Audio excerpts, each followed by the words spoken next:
एक बार फिर हरियाणा की भाजपा सरकार दिहाड़ी पर अध्यापक लगाकर जेबीटी अध्यापकों को, जिन्होंने बीएड और डीएड पास किया है, उन्हें गुमराह करने का एक नया षड्यंत्र कर रही है।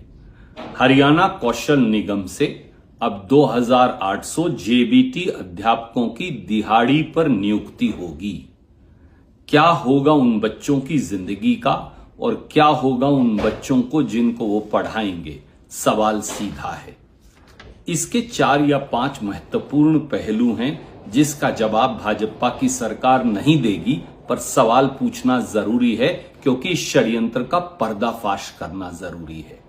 नंबर 1, आखिरी बार हरियाणा में जेबीटी अध्यापकों की नियुक्ति हुई थी साल 2012 में कांग्रेस सरकार में।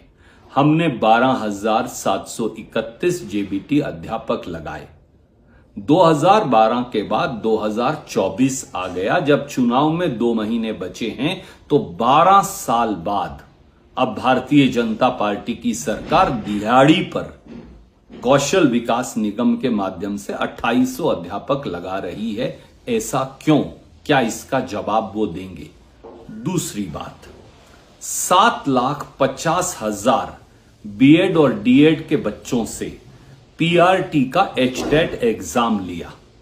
हम 400 रुपया फीस लेते थे, पर एचटेट की फीस ली 1,000 रुपया, यानी 7,50,000 बच्चों से इन्होंने एचटेट एग्जाम के माध्यम से प्राइमरी टीचर के लिए 75 करोड़ इकट्ठा किया।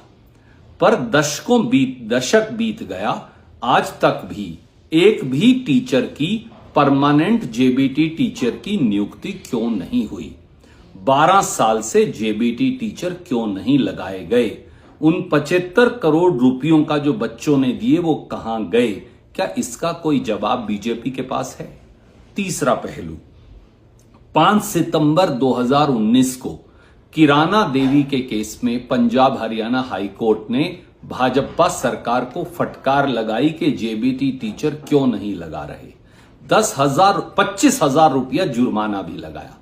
तो भाजपा सरकार ने शपथ पत्र दिया और कहा कि वो बहुत जल्द 9,670 जेबीटी टीचर लगाएंगे। पर 2019 से 2024 आ गया। अब तो इन खाली पदों की जेबीटी की संख्या भी 11,000 से अधिक हो गई। तो 12 साल से और 2019 से 2024 6 साल के बीच में एक भी जेबीटी टीचर क्यों नहीं लगाया? क्या इसका कोई जवाब बीजेपी के पास है? चौथा पहलू, 2021 के विधानसभा सत्र में खट्टर साहब ने बाकायदा विधानसभा में एक सवाल के जवाब में कहा कि अब हम जेबीटी टीचर लगाएंगे ही नहीं क्योंकि बीएड और डीएड की जरूरत ही नहीं। उसके बाद 7 नवंबर 2022 को, ये तारीख याद रखिए, भाजपा सरकार ने हरियाणा की national council for teacher education NCTE को लिखकर कहा कि उन्होंने हरियाणा में बीएड और डीएड दोनों खत्म कर दिए हैं। अब सवाल यह है कि एक तरफ तो विधानसभा के पटल पर उस समय के मुख्यमंत्री श्रीमान मनोहर लाल खट्टर ने कहा बीएड डीएड खत्म, जेबीटी टीचर की जरूरत नहीं। 7 नवंबर 2022 को आपने NCTE national council for teacher education को कहा जेबीटी टीचर की जरूरत नहीं। तो अब क्या बच्चों का बेवकूफ बनाने के लिए 2800 जेबीटी टीचर की पोस्ट कौशल विकास निगम के माध्यम से निकाली हैं? क्या इसका कोई जवाब मुख्यमंत्री और भाजपा सरकार देगी? क्या सच है और क्या झूठ है?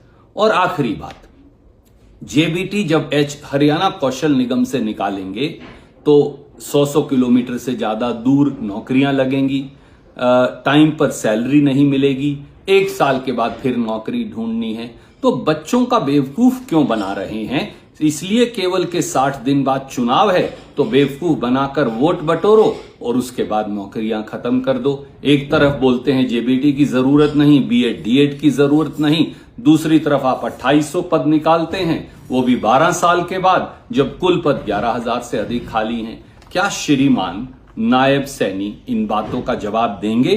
क्या बीजेपी की सरकार इन बातों का जवाब देगी? जेबीटी बच्चों का, बीएड और डीएड पास बच्चों का आप बेवकूफ बनाने का षड्यंत्र क्यों कर रहे हैं और दिहाड़ी के अध्यापक किस प्रकार से अपनी जिंदगी जी पाएंगे और कैसे बच्चों को पढ़ा पाएंगे, बढ़ा पाएंगे, इन सब बातों का जवाब हरियाणा की बीजेपी सरकार को देना होगा। जय हिंद, धन्यवाद।